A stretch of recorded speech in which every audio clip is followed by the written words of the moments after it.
Hi all, welcome to I plus. ഇപ്പോൾ എല്ലാവരും HSST കൊമേഴ്സിൻ്റെ പ്രിപ്പറേഷനിലായിരിക്കും അല്ലേ? ഇനിയും പ്രിപ്പറേഷൻ സ്റ്റാർട്ട് ചെയ്തിട്ടില്ലാത്തവർക്ക് ഐ പ്ലസിനോടൊപ്പം ജോയിൻ ചെയ്ത് പഠിക്കാം. ഫർദർ ഡീറ്റെയിൽസ് നിങ്ങൾക്ക് ഡിസ്ക്രിപ്ഷൻ ബോക്സിൽ നോക്കിയാൽ കിട്ടും.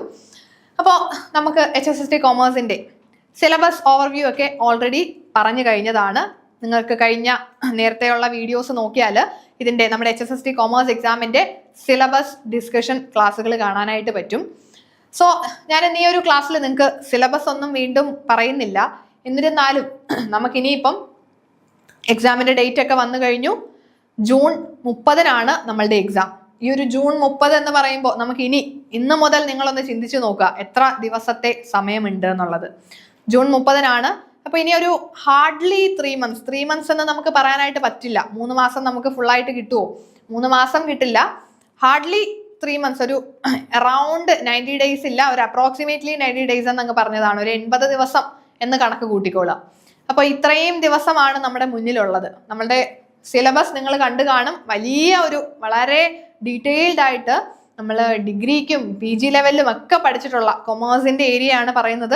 ഡിഗ്രി PG ലെവലിൽ പഠിച്ചിട്ടുള്ള എല്ലാ കാര്യങ്ങളും ഇനി അതിൽ പഠിക്കാത്തത് കൂടെ നമ്മൾ ഇവിടെ പഠിക്കേണ്ടതായിട്ട് വരും. കുറച്ചധികം കാര്യങ്ങൾ നമ്മുടെ സിലബസിനകത്തുണ്ട്. കുറച്ച് വാസ്റ്റ് ആയിട്ടുള്ള സിലബസ് ആണ്.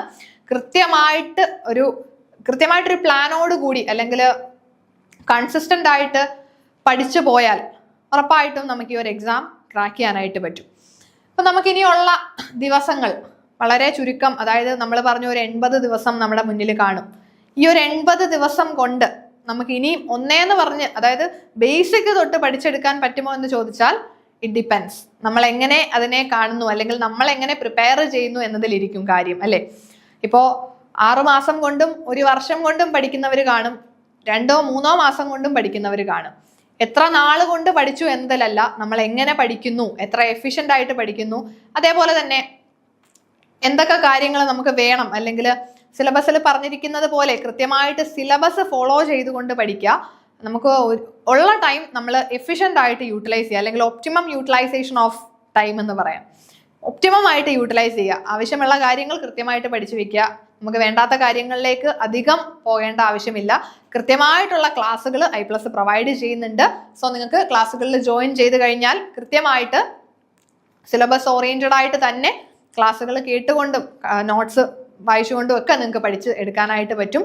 പ്രീ റെക്കോർഡഡ് ക്ലാസ്സുകൾ പ്രൊവൈഡ് ചെയ്യുന്നുണ്ട്.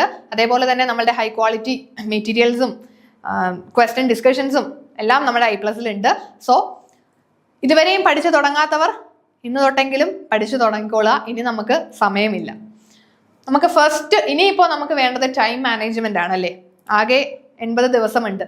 ഇത്രയും ദിവസം കൊണ്ട് ഇത്രയും ദിവസങ്ങളിലെ ഓരോ മണിക്കൂറുകളും നമുക്ക് വിലപ്പെട്ടതാണ്. കാരണം നമ്മുടെ ലൈഫ് അല്ലെങ്കിൽ നമ്മുടെ ഒരു കരിയർ തന്നെ തീരുമാനിക്കുന്നത് നമ്മളുടെ പ്രിപ്പറേഷൻ പോലെ, അല്ലെങ്കിൽ നമ്മൾ ഈ സമയങ്ങൾ എങ്ങനെ ഉപയോഗിക്കുന്നു എന്നതിലിരിക്കും നമ്മളുടെ കരിയർ അല്ലെങ്കിൽ നമ്മുടെ മുന്നോട്ടുള്ള ലൈഫ്.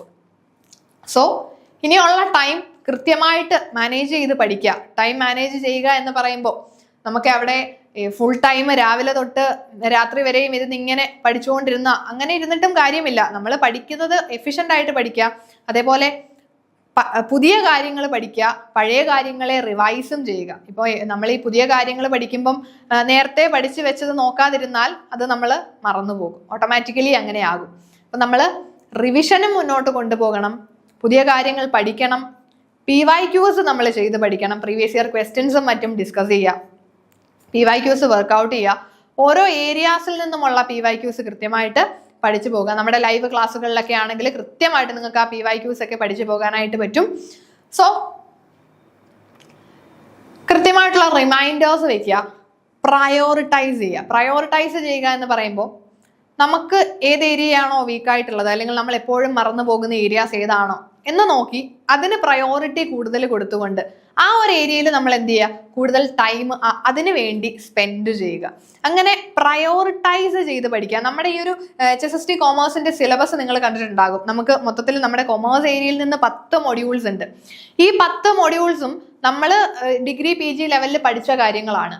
ചിലത് ഇപ്പം ഇൻകം ടാക്സ് പാടുള്ളവർ കാണും. ഇൻകം ടാക്സ് കുറച്ച് പഠിക്കാൻ പാടുള്ളവരാണെങ്കിൽ അതിന് കുറച്ച് കൂടുതൽ പ്രയോറിറ്റി കൊടുത്ത് അതിന് കുറച്ച് കൂടുതൽ ടൈം കൊടുക്കുക. ചില ഏരിയാസ് നമുക്ക് സിമ്പിൾ ആയിരിക്കും. നമുക്ക് സിമ്പിൾ ആയിട്ടുള്ള ഏരിയാസിൽ നമ്മൾ അധികം ടൈം കൊടുക്കണ്ട. നമുക്ക് പാടായിട്ടുള്ള കാര്യങ്ങളിൽ കൂടുതൽ ടൈം സ്പെൻഡ് ചെയ്തുകൊണ്ട് എന്ത് ചെയ്യുക, പ്രിപ്പറേഷൻസ് മുന്നോട്ട് കൊണ്ടുപോകുക. ഓക്കെ, നമുക്ക് ജസ്റ്റ് ഒന്ന് സിലബസുകളെ ഒന്ന് പരിചയപ്പെട്ടു പോകാം. നിങ്ങൾ ഓൾറെഡി സിലബസ് ഓവർവ്യൂ കണ്ടതാണ്, എന്നാലും ഫോക്കസ് ഏരിയാസും ജസ്റ്റ് ഒന്ന് നമുക്ക് നോക്കി പോകാം. ഫസ്റ്റ് മൊഡ്യൂളിൽ research methodology and quantitative techniques ആണ്, 7 മാർക്കാണ് ആ ഒരു മൊഡ്യൂളിൽ നിന്ന് ക്വസ്റ്റ്യൻസ് ചോദിക്കുന്നത്. സോ റിസർച്ച് മെത്തഡോളജി ഒക്കെ നമ്മൾ നെറ്റിനും ഒക്കെ പ്രിപ്പയർ ചെയ്യുന്നവരൊക്കെ ആണെങ്കിൽ അവർക്കും ഈ ഒരു പേപ്പർ 1-ലൊക്കെ നമുക്ക് റിസർച്ച് മെത്തഡോളജിയെ പറ്റിയിട്ടൊക്കെ പഠിക്കാനായിട്ടുണ്ടായിരുന്നു. സോ റിസർച്ച് മെത്തഡോളജിയിൽ നമുക്ക് റിസർച്ച് ടൈപ്സും പാരാമെട്രിക് ആൻഡ് നോൺ പാരാമെട്രിക് ടെസ്റ്റുകളും ഒക്കെ പഠിക്കണം. അതൊക്കെ വളരെ ഇമ്പോർട്ടൻ്റ് ആയിട്ട് പഠിച്ചു വെക്കേണ്ടതാണ്.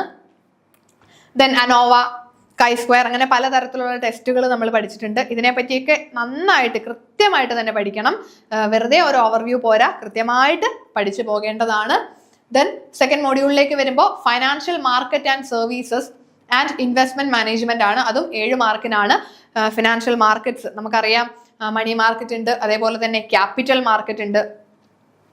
ദെൻ സ്റ്റോക്ക് മാർക്കറ്റും ഡെപ്പോസിറ്ററീസും ഇൻവെസ്റ്റ്മെന്റ് അവന്യൂസും ഇതൊക്കെ വളരെ ഇമ്പോർട്ടൻ്റ് ആയിട്ട് നമുക്ക് ഈ ഒരു സെക്കൻഡ് മോഡ്യൂളിൽ നിന്ന് പഠിച്ചു വെക്കേണ്ടതാണ്. ഓക്കെ, ദെൻ തേർഡ് മോഡ്യൂളിലേക്ക് വരുമ്പോൾ പോർട്ട്ഫോളിയോ മാനേജ്മെന്റ് ആൻഡ് ഡെറിവേറ്റീവ്സ് ആണ്. പോർട്ട്ഫോളിയോ മാനേജ്മെന്റിൽ നമുക്കറിയാം CAPM ഒക്കെ ഉണ്ടല്ലേ, ക്യാപിറ്റൽ അസറ്റ് പ്രൈസിങ് മോഡലൊക്കെ വളരെ ഇമ്പോർട്ടൻ്റ് ആണ് കേട്ടോ, ഭയങ്കര സ്പെസിഫിക് ആയിട്ട് പഠിച്ചു വെക്കണം. ദെൻ മോഡേൺ പോർട്ട്ഫോളിയോ തിയറീസ് കൃത്യമായിട്ട് പഠിക്കേണ്ടതാണ്. പിന്നെ ഡെറിവേറ്റീവ്സും വളരെ ഇമ്പോർട്ടൻ്റ് ആണ്. ഡെറിവേറ്റീവ്സ് നമ്മൾ പഠിച്ചിട്ടുണ്ട്, ഫോർവേഡും ഫ്യൂച്ചേഴ്സും ഓപ്ഷൻസും സ്വാപ്സും ഒക്കെ ഉണ്ട്, ഇതൊക്കെ ഡെറിവേറ്റീവ്സ് ആണ്. സോ ഈ ഒരു ഫോർവേഡ് ഫ്യൂച്ചേഴ്സ് എന്നൊക്കെ പറയുന്ന ഡെറിവേറ്റീവ്സിൻ്റെ അകത്തൊന്നും ഡീറ്റെയിൽഡ് ആയിട്ട് കുറച്ചധികം കാര്യങ്ങൾ പഠിക്കാനായിട്ടുണ്ട്. സോ ഈ ഒരു തേർഡ് മൊഡ്യൂളും നമുക്ക് 7 മാർക്കിനാണ് ചോദിക്കുന്നത്. ദെൻ ഫോർത്ത് മൊഡ്യൂളിലേക്ക് വരുമ്പോൾ ഇൻകം ടാക്സ് ആൻഡ് GST, അതും 7 മാർക്സ് ആണ്. സോ ഇൻകം ടാക്സിനകത്ത് നമുക്ക് കുറച്ച് വൈഡായിട്ടുള്ള ചാപ്റ്റർ ആണ് അല്ലെ. ഇൻകം ടാക്സ് എന്ന് പറയുമ്പോൾ തന്നെ നമുക്കറിയാം കുറച്ച് വൈഡാണ്. പക്ഷേ ഈ ഒരു ചാപ്റ്ററിന്റെ പ്രത്യേകത, ഇത് പഠിച്ചു വെച്ചാൽ നമുക്ക് ഇതിനകത്തുനിന്നേ ചോദിക്കുകയുള്ളൂ. ടാക്സിലൊക്കെ ആകുമ്പോൾ ഇതിന് പുറത്തുനിന്ന് അങ്ങനെ ചോദിക്കാനായിട്ട് പറ്റില്ല. സോ ഇൻകം ടാക്സിനകത്ത് നമുക്ക് ബേസിക് ആയിട്ട് റെസിഡൻഷ്യൽ സ്റ്റാറ്റസും അങ്ങനെയുള്ള കാര്യങ്ങൾ പഠിക്കുക. ദെൻ 5 ഹെഡ്സും നമുക്ക് പഠിക്കണം. ഹെഡ്സ് ഓഫ് ഇൻകം 5 ഹെഡ്സും നമുക്ക് പഠിക്കാനുണ്ട്. Income from salary, income from house property, then profit and gain of business or profession, capital gains and income from other source. ഇതെല്ലാം കൃത്യമായിട്ട് ഡീറ്റെയിൽഡ് ആയിട്ട് തന്നെ നമുക്ക് പഠിച്ചു വെക്കാനായിട്ടുണ്ട്. പിന്നെ നമുക്ക് ഡിഡക്ഷൻസ്, നമ്മുടെ ഇൻകം ടാക്സിൽ വരുന്ന ഡിഡക്ഷൻസ് ഉണ്ട്. 80C to 80U വരെയുള്ള കംപ്ലീറ്റ് ഡിഡക്ഷൻസ് പഠിക്കണം. Then clubbing, set off, carry forward, ഇതുമായിട്ടൊക്കെ ബന്ധപ്പെട്ട കാര്യങ്ങൾ കൃത്യമായിട്ട് പഠിച്ചു വെക്കുക. പിന്നെ നമുക്ക് GST, goods and service tax. GSTക്ക് അകത്തും കുറച്ചധികം കാര്യങ്ങളുണ്ട് അല്ലേ. GST ഐഡന്റിഫിക്കേഷൻ നമ്പറും റിട്ടേൺ ഫയലിംഗ്സും അതൊക്കെ കൃത്യമായിട്ട് പഠിച്ചു വെക്കുക. ദെൻ ഫിഫ്ത്ത് മൊഡ്യൂളിലേക്ക് വരുമ്പോൾ advanced cost and management accounting ആണ്. അതും നമുക്ക് 7 മാർക്കിനാണ്. അവിടെ കോസ്റ്റ് അക്കൗണ്ടിങ്ങിനകത്ത് നമ്മൾ മെറ്റീരിയൽ കോസ്റ്റും ലേബർ കോസ്റ്റും അവിടെ വേരിയൻസ് ഒക്കെ പഠിച്ചിട്ടുണ്ട് അല്ലേ. വേരിയൻസിന് പല ഇക്വേഷൻസ് ഒക്കെ പഠിച്ചിട്ടുണ്ട്. കുറച്ച് കൺഫ്യൂസിങ് ആണ്, പക്ഷേ കൃത്യമായിട്ട് പഠിച്ചു വെച്ചാൽ ഈ ഒരു ഏരിയയിൽ നമുക്ക് ഫുൾ മാർക്കും സ്കോർ ചെയ്യാനായിട്ട് പറ്റും.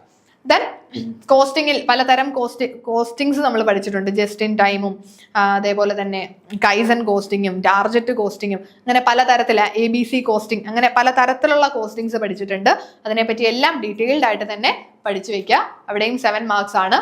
Then 6th module corporate financial accounting and reporting. Corporate financial അക്കൗണ്ടിങ്ങിലേക്ക് വരുമ്പോൾ നമുക്ക് മെയിനായിട്ട് നമ്മളുടെ അക്കൗണ്ടിങ് സ്റ്റാൻഡേർഡുകൾ വളരെ ഇമ്പോർട്ടൻ്റ് ആയിട്ട് പഠിച്ചു വെക്കണം.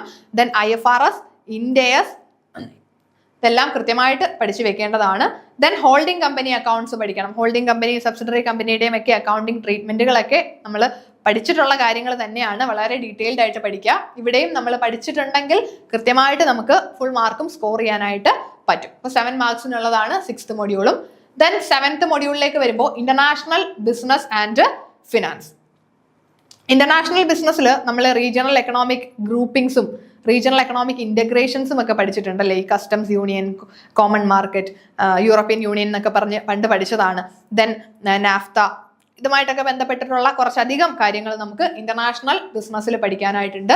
സോ അതും കൃത്യമായിട്ട് പഠിച്ചു വെക്കുക. ദെൻ 8th മൊഡ്യൂളിൽ മാനേജ്മെന്റ് ആൻഡ് ഓർഗനൈസേഷണൽ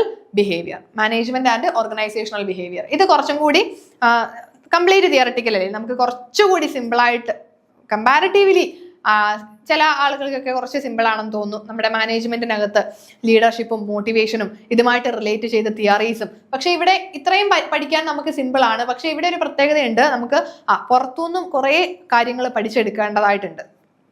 ഇതുമായിട്ടൊക്കെ മാനേജ്മെന്റുമായിട്ടൊക്കെ ബന്ധപ്പെട്ടിട്ടുള്ള തിയറീസ് നമ്മൾ പഠിക്കുന്നത് മാത്രമല്ല, കുറച്ചധികം നമ്മൾ വൈഡായിട്ട് കുറച്ച് വായിക്കേണ്ടതായിട്ടൊക്കെ വരും. സോ ഈ ഒരു 8th മൊഡ്യൂളും കൃത്യമായിട്ട് പഠിച്ചു വെക്കുക. ദെൻ 9th മൊഡ്യൂൾ എന്ന് പറയുന്നത് corporate governance and business ethics. Business ethics and corporate governance. അവിടെയാണ് നമ്മുടെ കോർപ്പറേറ്റ് സോഷ്യൽ റെസ്പോൺസിബിലിറ്റി CSR ഒക്കെ വരുന്നത്. സോ ഈ ഒരു മൊഡ്യൂളും 7 മാർക്കിന് തന്നെയാണ്, കൃത്യമായിട്ട് പഠിക്കുക. ദെൻ